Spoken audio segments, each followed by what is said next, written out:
Welcome to the Susan Lopresti Wellness Mind, Body, and Soul podcast, the go-to space for midlife and mature women who are ready to reclaim their health, boost their energy, and live long, vibrant, and purposeful lives.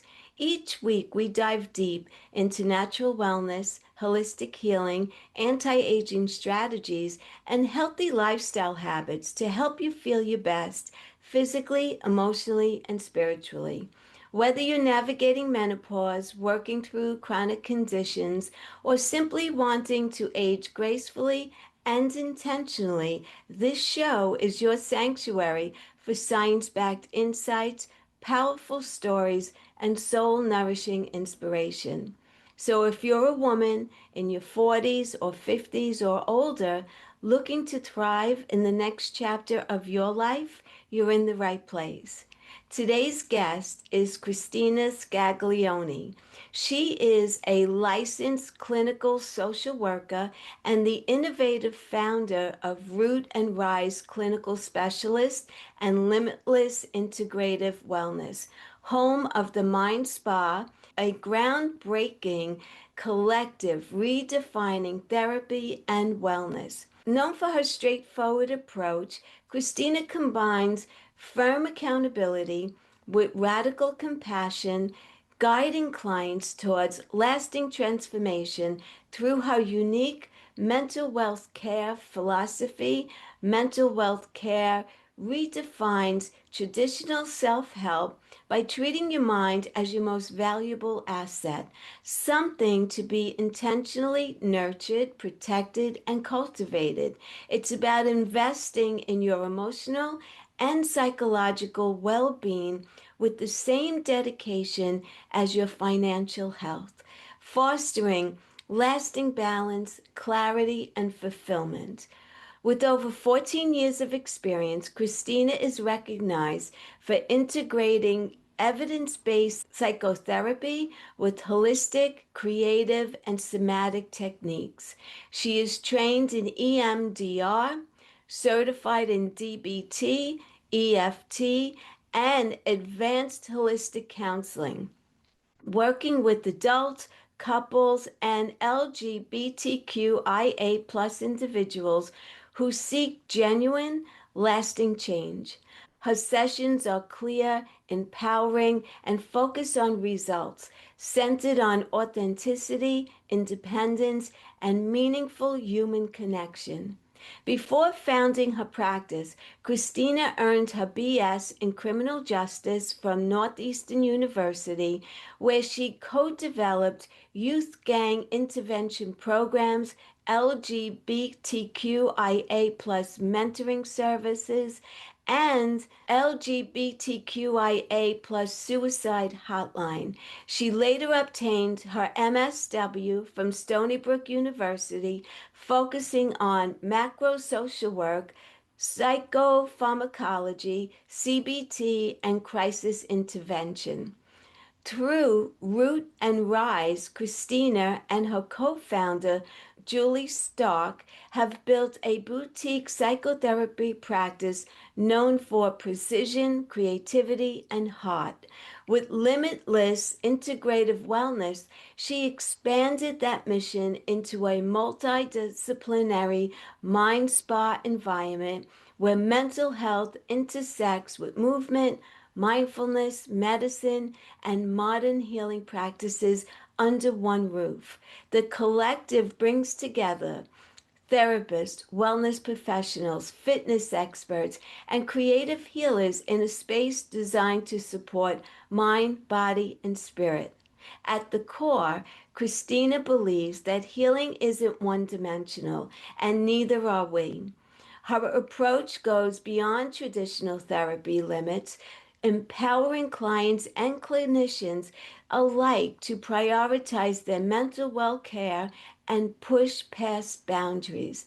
Without further ado, Kristina, welcome to my podcast. I'm so honored to have you here today, and I really just can't wait to dive into this conversation with you. Thanks for having me. You're very welcome. I want to begin by asking you what inspired you to move from traditional clinical work into creating Root and Rise clinical specialist and eventually the Mind Spa concept.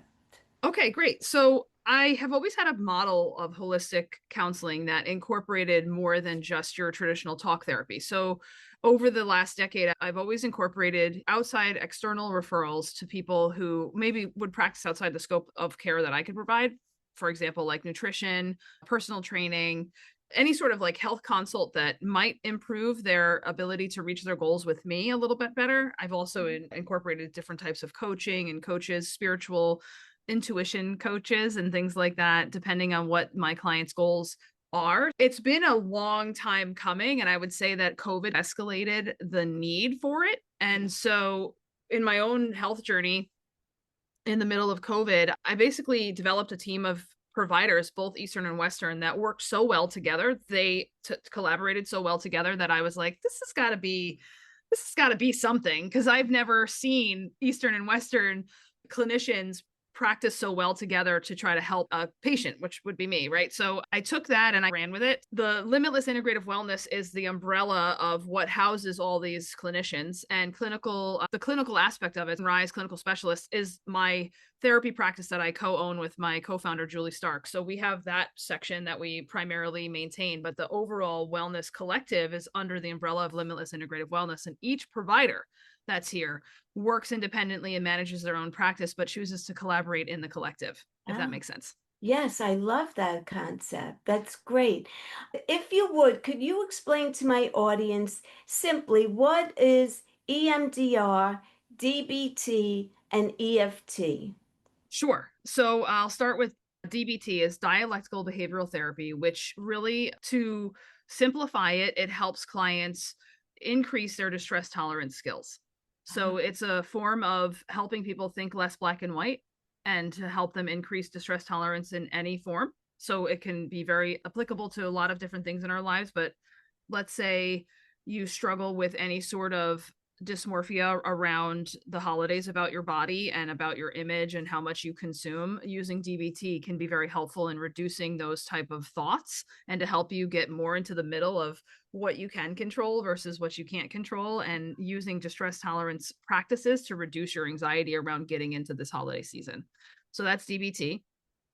EFT is emotional freedom technique. Its nickname on the streets is tapping, Yes, and most people understand it to be tapping. So it's really popular in the sense that it's I less love it. talking. You love it, so you know it. Okay, awesome. So it's less talking and more releasing. And what that, I guess, in layman's terms, we'll start with trigger words that you are experiencing in the moment. We'll try to trace where you might feel that in your physical body. And you can use sensation words like, oh, my chest feels tight, or my shoulders feel heavy, or or my jaw is clenched, or my neck feels sore. Any of those would be fine in regard to, let's say, an emotional issue that's coming up for you.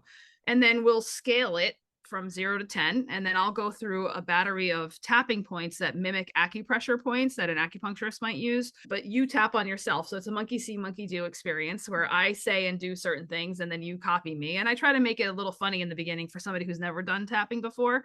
So I'll do like a couple of rounds showing them where the points are. And I'll say, I don't know what I'm doing, so just copy me anyway. And then after I do that, people let go and release into the actual modality. And then we go through several of those till we get your number wherever it was. Let's say it was above a 5.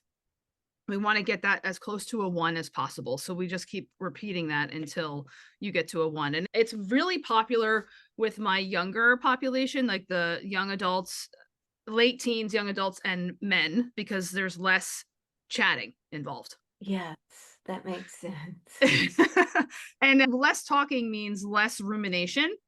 And so that's why it's super popular. And it's also my go-to before EMDR, because I think it establishes quicker results without having to drudge up any of the trauma that somebody might have experienced. But EMDR, I would say, for a more intense situation or crisis, or even past trauma, it doesn't have to be a current crisis, but EMDR stands for eye movement desensitization and reprocessing. It's a psychotherapy to help people heal from trauma by processing distressing memories using a bilateral stimulation. And that could mean eye movement, or it could also mean holding 2 different pods in your hand that vibrate separately. Mhm. And you could also do this with lights or music. It's similar to REM sleep. So it Okay. reduces the emotional charge of bad memories so they can become less disturbing and can be integrated adaptively. And so those are the three modalities that I use, but I have a specialist in my clinical specialists list who specializes in RTM, which is even faster than EFT and EMDR. And it's the reorganization of traumatic memories. And it's a little bit newer to the team, if you will, or to the modalities, but that is something that will it uses cognitive behavioral therapy and neurolinguistics to reprogram our traumatic memory, and it does it in 3 sessions or less. Wow. Yeah, I That's know. Lots of remarkable. different things here. Yeah, I never heard of that one before. You said it's It's relatively new? well, I would say it's new to I don't want to say it's that new. It's been around 25 years, but I'll say it's Oh, new to pop culture and it's new to the street in the sense of what people are practicing. And it's like how there was EMDR and then EFT broke off of EMDR and is relatively younger. So I call like EFT is the cousin of EMDR. And then we have the younger cousin of that is RTM. So it has empirical data and it takes about 25 to 30 years to be able to be recognized as a model that can be used. yeah, So it is new, but it's been around, if that helps explain it. yeah. I've heard that EMDR has great results. It can. Yeah, it can have great results. It does help you reprocess any events. It transforms negative beliefs like I'm helpless into positive ones like I've survived and I'm strong. It just takes a little bit more time. Yeah. So you're known for combining firm accountability with radical compassion. How did that become the foundation of your therapeutic style? Susan, I'm sure this won't surprise you, but I am a no BS therapist, so I take a very accountable approach in the sense of I'm really real with my clients. I don't sugarcoat things. I don't have the therapist deadpan face in sessions. I'm very animated, and because I have a no BS approach, I my clients have described it as I might have a no BS type of style, but I'm extremely accepting and non-judgmental. So even though I hold somebody accountable, they still feel supported and safe in my sessions. So I guess that's a really professional way of saying what I just said. Yeah. Oh, I love that though. I love that approach. Yeah, it's like how you would want your best friend to talk to you, but Yes. we're not friends. I'm your clinician. It's like that in between because I have the luxury of not having expectations of you. And a friend might have expectations of you, but I have the luxury of hanging out in neutrality. So I don't have the expectations and you don't have to impress me, but I'm definitely going to call you out on stuff that's not helping. Yeah. A little bit like tough love. Yeah. That. Yeah. Yeah. Tough love, but no shaming. Yes. That's good. How do you define mental wealth care for someone hearing the term for the first time? That is a term that Julie Stark coined, and we have a couple of variations of explaining it, but I guess the simplest way I could explain it is we invest in a lot of different things in our lives to help us have a better future. And mental health needs to be looked at the same way. And it's not just the traditional fix your brain type of thing. It's let's fix a lot of different things in your life that will make your life more full. So Yeah. we approach it more as a collaborative experience where we're addressing multiple things in your life to help you live your best version of yourself. And then to be able to take that and continue to reinvest in yourself, just like you would with your 401k. Yeah. I love that concept also. Wow, great, great information. And we often hear about self-care, but you emphasize treating the mind like a valuable asset. So I guess that's what you're talking about in that Definitely. sense. Yeah. Yeah, because one of the things that we've heard, at least in my field, this is something that we refer to when you break your arm or Yeah. you break something or you have a significant injury in your body, what do you do with that? What do you hang out at home and ignore it? Maybe some people do, but what would you do, Susan? The majority, if I thought I broke my arm, I'd go to the emergency room and have it set. Right. Yeah, and have it Yeah. because it seems like a tangible, fixable issue. And I think sometimes therapy is looked at as it's an intangible. It's not something that we can always pinpoint. Yes, there might be an event, but sometimes there isn't just one event. Sometimes it's Right. just somebody's overall experience on this earth that could be contributing to problems that they're experiencing, or they're not even sure that's what it stems from. So I think that it's something that is less likely to be addressed because people think that they can white knuckle through most things. And I think culture and society has a big role to play in that. And what we want to try to redefine is how you look at it, because your mind, without your mind, what else can function in your physical being or in your spiritual being if you don't have your mind intact? So your mind should be a valuable asset that you look at as an investment, like you would when you buy a house or buy a car or find a career that fits your lifestyle. Like your brain is extremely important and it influences how your body feels. Yeah. Yeah, I love that.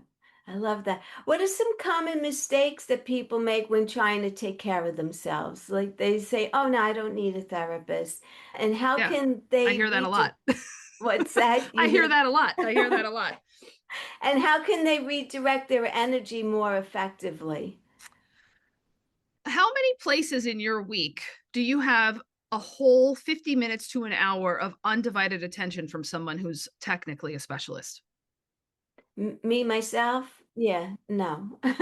So you get to come in here and have one whole hour or a 50-minute hour where you are completely the center of attention. And you get to discuss whatever it is that you want to discuss uninterrupted with a specialist who's there to help you make sense of it, find solutions, or help you find skills to reduce whatever suffering is occurring because of that issue. But it's undivided attention, it's yours. So who wouldn't want like somebody who you could be friends with but isn't your not technical friend, but could see yourself having a friendship with this person, and they are completely dedicated to you for that entire hour, and they get to work with you one-on-one to resolve anything in your life. I don't see why that wouldn't be something everybody would want. Absolutely. And the way that we have revamped our models of reaching you because of COVID, we are hybrid now. So you don't have to sit with me. I can call you. We can do telehealth. We can do lots of different variations here to make it very accessible for you. And we're licensed in multiple states. So you don't even have to be a New Yorker to work with us. You could be in Connecticut, Massachusetts, Florida, or New York. And we can do any sort of version of care that way. And it also, I think it's scary for people. To answer this, the second part of your question, I think most people think something might be wrong with them if they have to go to therapy. And I would like to change that, because therapy, yeah, it's available to you when you're in crisis, but it's also available and effective when you're not in crisis. And you don't have to be in crisis to call us. You could just be someone who wants to have a better organization of your own stream of thought. Yeah, but I think it's more mainstream these days than it was. I think probably 15, 20 years ago, if someone heard that you were in therapy, they'd be, oh, she must be. It is coming away from that, but I still Yes. find that people, it's mixed. It's a mixed bag. For as progressive as culture has become, we still have some stigma around therapy. Yeah.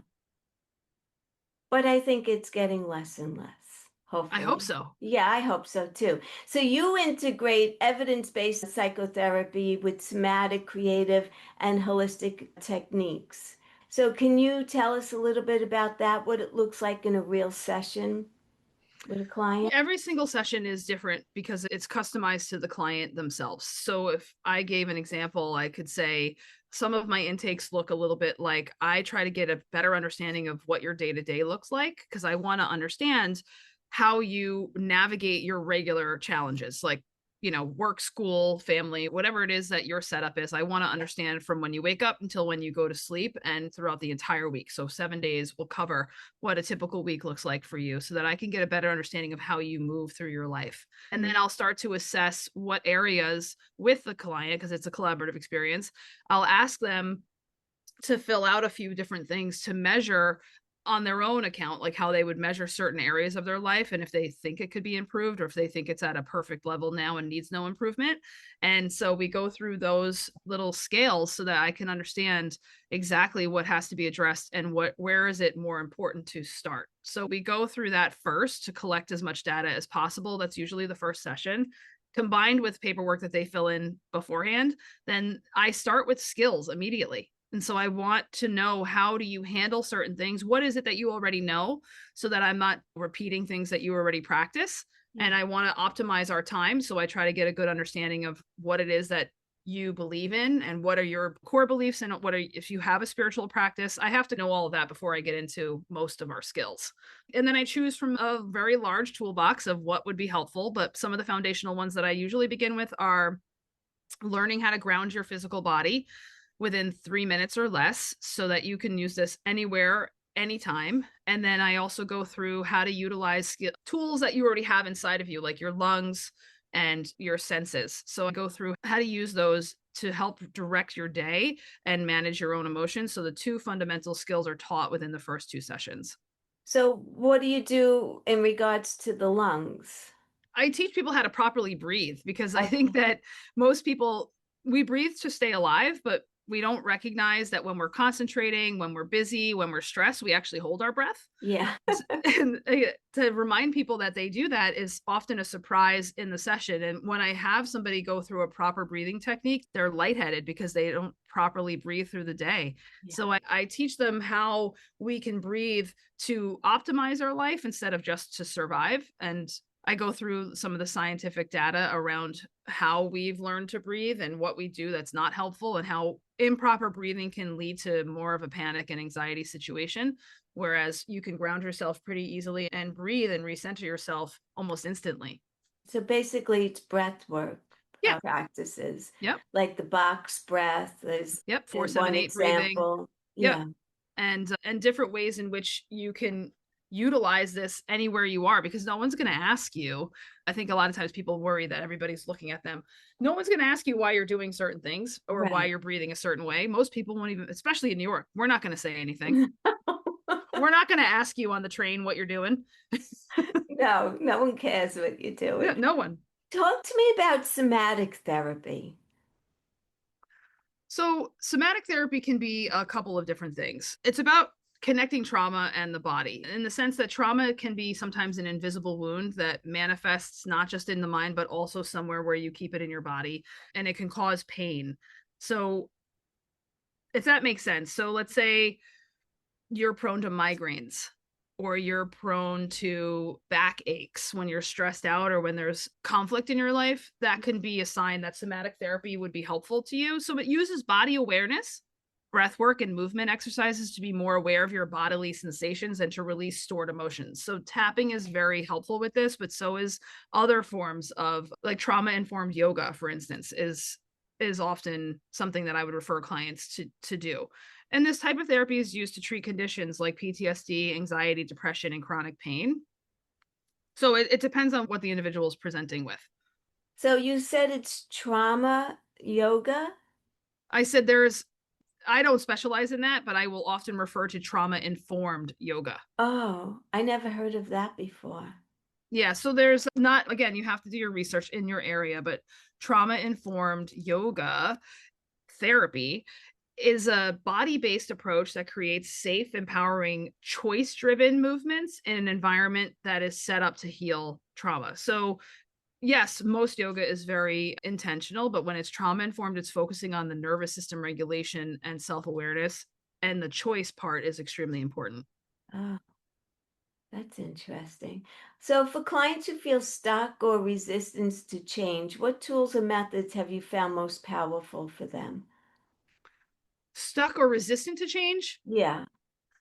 I think sometimes the art of the conversation is moving. It can be moving. So if I find that someone is stuck or they've come, by the time they get to me, they're already with a therapist that they feel stuck with. And so they're trying out a different type of style.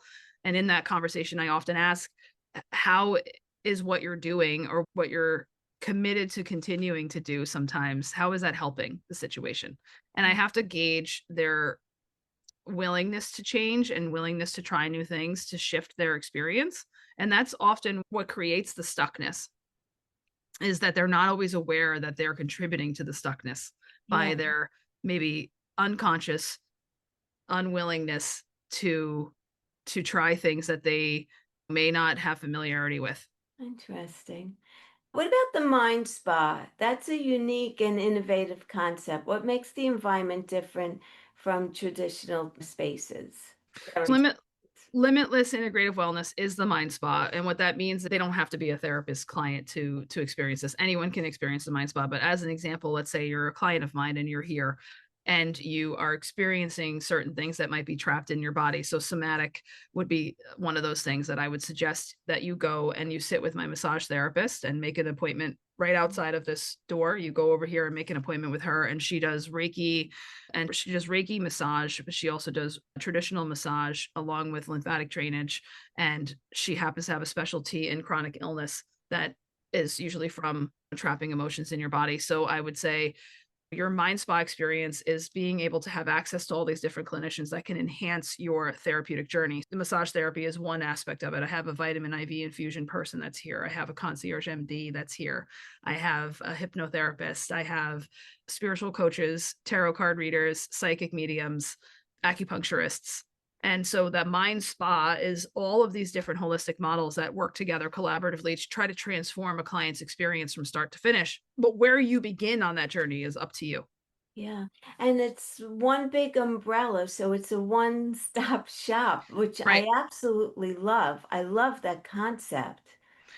And a lot of us provide hybrid services. So like Yeah. I was saying before, you don't have to enter into the mind spa any particular way. There's no rule of thumb. You just make an appointment with any of our providers and you can collaborate based on your interests from that point forward. Yeah. Do you see in the future the integrative approach becoming a more standard way for mental health care? I don't I, see how it couldn't. I would hope it does. Yeah, I feel like we're at a point where the market is saturated with a type of approach that isn't working, and it's like a therapy mill type of model that we are, I would say we're funneled into this process because of insurance and the way that they dictate how we can provide care to ourselves. So that's an important reason why we don't take insurance, because we don't want to be controlled by another company on how to provide care. But because that model exists, I think the therapy mills that we're seeing online and in other type of clinics, you don't get to really choose who you sit with. Provide your information, you get told what you're going to pay, and then whoever has an opening for the times that you're available, you get placed with. And that Yeah. doesn't necessarily make for a very positive experience. So, for someone struggling with emotional overwhelm or burnout, what's the first step that you would recommend for them? Detoxing from technology. Ah, love that. The first thing would be Tell me stop, why. because most of that is actually, this is one of those things that I think people aren't always aware of unless they're bringing their attention to why they're feeling overwhelmed or burnt out. Whether or not it was the chicken or the egg scenario is not important, but most times people are doom scrolling on their phone to numb out from the stress that they're experiencing at work or at home. And then it just feeds itself from there.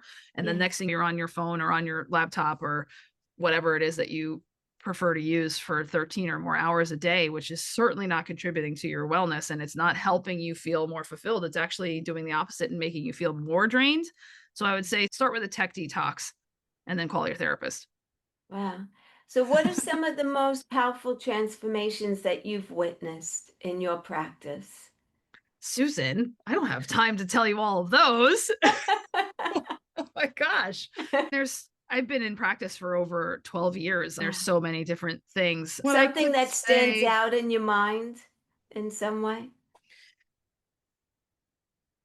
I guess I could tell you the story about a client who, I do a lot of law of attraction work in my practice. So Oh, I talk about the laws of the universe and energy. I do a lot of energy education. And one of the things that I like to do, and it's around this time of year, that we do a battery of review, if you will, of the last year leading up to now, because we're okay. approaching the new year. So we go through like an inventory of what the year was like, and then we make a new goal. I don't call it a goal list, I call it a vision statement of what we want to bring in for the new year. So now it'll be, what do we want to bring in for 2026 and what can we leave behind in 2025? So in that time period, I like to do vision statements and vision boards I for love and a vision board. I with do my one every clients. year. So yeah, so do I. So I go through what that looks like, how we're going to manifest what we really want. And some of the most entertaining and I would say pivotal experiences my clients have had is around now when they can reflect back to their vision board and see what's come true Yeah.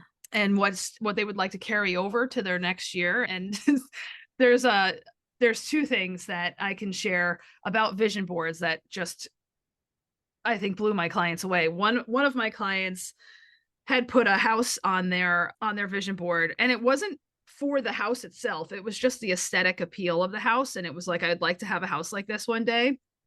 And that house, it was just a random picture that they screenshot off their phone and then printed it. It was not, there was nothing special about the address or anything. So that particular house, this person was looking for houses, and this was well before COVID. So this is before the housing market became what it is. So they were looking, but passively, because they didn't have to move. They just wanted to move. And so they wanted something bigger for their kids and for their pets and et cetera. They get a call from one of their real estate agents. And they said, this particular house we want to bring you to, it has that aesthetic appeal that you like. It's technically a short sale. So it's not what you're really looking for. And it's foreclosed and no one's living in it. And there's a couple of things we have to explain, but let me just come and show you the house.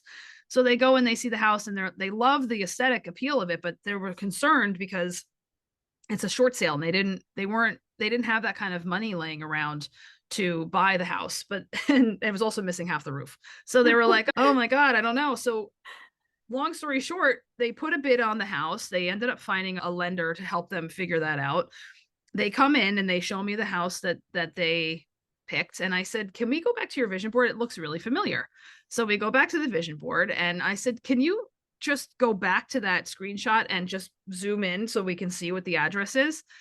It ended up being that house. Oh my goodness. It ended up being that same house. And that same house, if you go onto this online, I think it was realtor.com or whatever, it was bought and sold 4 times in the 2 years that this person was looking for housing. And they didn't know, because it wasn't something on their, even in their search criteria. So they didn't have any idea what the history of this house had gone through in the last 2 years. And they ended up with the same house that they put on their vision board. And there was no awareness to it. And I use that as an example when I teach people about vision boards, because what you put on there that you have no emotional connection to, no previous experience with, or any judgment towards it, often happens the first. It happens the first thing on your board and the fastest, because there's no emotional blocking.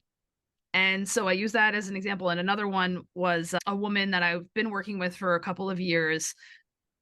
She did a vision board about 2 or 3 years ago, and she put voiceover work on there. And I actually had no idea she had any interest in voiceover work at the time. And so when she brought these pictures in and put it on the board, I was like, oh, tell me more about that. She tells me about how she's always dreamt of being a voiceover actress or artist and wanted to possibly do this when she retired one day. Mm-hmm. I said, oh, that's really interesting. What if you did it before you retired? And what if you created a business where you didn't have to work in this particular setup and you could be your own business owner? And I just pushed a couple of ideas her way, and she got very excited about the idea, put the voiceover work on.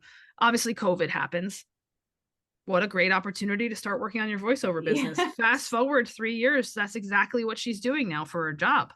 Wow. And all the little things that happen in between, from putting it on the board to now, isn't necessarily the important stuff. It's part of the journey. Yeah. But the wow stuff is, I'm going to put something on there for fun that'll probably never happen. And that ends up being the first thing that happens. Yeah, that's incredible. You know what? I've been doing vision boards every year for probably, I don't know, let's say 2009, 2010. And I put them on a big oak tag, and I leave it in my office for the full year. And then come January 1, I roll it up, I put it in my closet, and I start a new one. And I go back to them from time to time and open them up and see. And it may not have happened in the year that I put it on there. It could happen 2 years later. And I'm like, oh, wow, I even forgot that I put that on my vision board. Yeah. I'm not even focusing on what it is that I want anymore, because now I have a new one, but they still come to be. Yeah, because you put it out there. You put the intention out there. And the review of the vision boards is fun too. But do you actually include like something outlandish on your vision boards? No, but I'm going to try that. Yeah. Put something out there. Put something that you think would be so wild. Some of the things that I ask my clients to do just for fun is, that you'll be interviewed for Men's Health. Like, just put it on there. You'll end up in a magazine somehow. Yeah. Hopefully it's not salacious, but we'll put a couple things in there that you think would be just out of this world, but would be fun if it happened. Doesn't have to happen in your life, but would be fun if it did, or it would be really something newsworthy for the family newsletter. Let's see what happens. And if there's no judgment and no previous bad experience with it, then what's the harm in putting something on there that may or may not happen? That could be fun. Yeah. I'm going to do that too. I'll let you know about that, Christina. Yeah, please do. Before I ask you for final thoughts, if your listeners could start practicing mental wealth care today, what are three small but meaningful changes that they could make? Well, if they're willing to look at their mental health as a wealthy service to themselves, in the sense of understanding that investing in yourself will always pay you back, and understanding that that concept will never fail. Like if you invest in you, then it will always pay you back in many ways, and in what's the word, many folds. Very small things they can do for free would be to assess how they're spending their time every day. And if they're not sure, then go on their phones. Most of our smartphones now have this capability of tracking how much time we're on there. Oh, So track your screen time and see how much time you're spending doing productivity things versus like social media. And then try to reverse, if you have too much of social media, try to lessen that. And if you have too much productivity and not enough free time, try to strike something in the middle and reduce the screen time overall where you're optimizing your time. I would say that's one thing that they can do. Also, be mindful of how much they're putting into their bodies that could be considered a toxin, mm-hmm. because that influences how your brain functions. It also affects how you feel emotionally. So if you happen to be, this is something I've done recently with a brand new client, young college student, works full time, goes to school full time, has a 45-minute commute both ways to school. So he's in the car over 2 hours a day. Yeah. And he's not in a state where he could really bring food with him and keep it in the car because it would spoil because of the heat and temperature. So one of the things I had suggested was, tell me how you eat every day. And he said, I have no choice but to stop at fast food chains. And I said, okay, so that could be contributing to some of the depression that you feel. Next time you go, or next time you have an opportunity to go to any of these places, try to pick the healthiest item that's available. You don't have to change your pattern, just change what you're choosing and try to drink less soda, more water, and see how you feel. Within a week, he felt a significant change. Yeah, I So believe it. just changing small things. So drinking more water is one thing. Yes, of course. Reducing the inflammation from choosing different foods. And I also suggested to him, try to make it easier for yourself. And anytime that you want to invest in yourself, try to stack it with stuff that you're already doing so it doesn't feel overwhelming. And for example, what I mean by that is, let's say you're like me and you want to pick up your tea or coffee to go, try to do something that's healthy for yourself in addition to when you're going into this place to grab your thing or to pick up your mobile order or whatever it is. Make sure your affirmations that you might want to say every day are on your dashboard so you don't have to make another step in your day to build that in. Put it somewhere where you're already going to be. So it could be in the bathroom because you're going to be brushing your teeth or getting dressed or going to the bathroom before you go to work. So you can hang up your affirmations or your goals there. You can put them on the dashboard. You can put little reminders by your coffee machine if you choose to make that at home instead. And you build it, habit stack, so that you don't have to create additional time that you may feel you don't have to incorporate healthy choices. Yeah, that's fabulous. That's fabulous. I love that idea. So, final thoughts for my listeners. What would you say? Like I said before, investing yourself in yourself will always pay you back. And Yes. I would say giving to yourself can look a lot of different ways, in the sense of choosing better for yourself and doing things differently for yourself in 2026. And one of the things I would tell you is, when you're choosing to invest in yourself, make sure it's in a way that actually serves you. So sometimes people will try to justify certain habits that aren't necessarily healthy, but they enjoy them, like smoking, drinking, fast food delivery. And I would just ask them, like, yes, you can enjoy those things, but tell me how it's helping you reach any of your goals. And so just try to assess what it is that you're putting your time and energy towards, and could you shift it a little bit and just a smidge so that you can make room for a different choice. And what would you do with that different choice if you had the room for it? Yeah, that's beautiful. Great advice. So, people can find you online. What is your website? So I have www.limitlessintegrativewellness.com, or Okay. you could go to www.rootandrisecs.com. I'll Okay. give you all the information if you wanted Yes, to please. I'll put it in the attach show it. notes. Also, any social media platforms that you're on, I'll take that as Yeah, well. we're on all of Kristina, them. this was such a pleasure. Thank you so much, So Susan. I love the fact that we could work online. So I could see you right here on Zoom. I don't Yep. even need to leave my house, and other Nope. people could do the same, which is fabulous. Yep. And I will definitely, when I'm in Port Jeff, will stop by us Yes, and come visit us. I We're would love Bayside. to. I would love to. Thank you so much. Happy holidays to Thanks. you. You too, I love Susan. what you're doing, and I wish you continued success. Thank you so much. Thanks for having me on. You're welcome. Thank you so much for joining me for this powerful conversation with Kristina Scaglione. Her work reminds us that healing isn't one dimensional, and neither are we.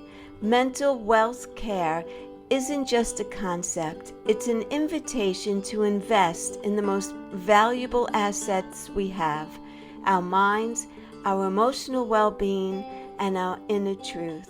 If today's episode inspired you, I encourage you to explore more of Kristina's work at Root and Rise Clinical Specialist and Limitless Integrative Wellness, home of the Mind Spa.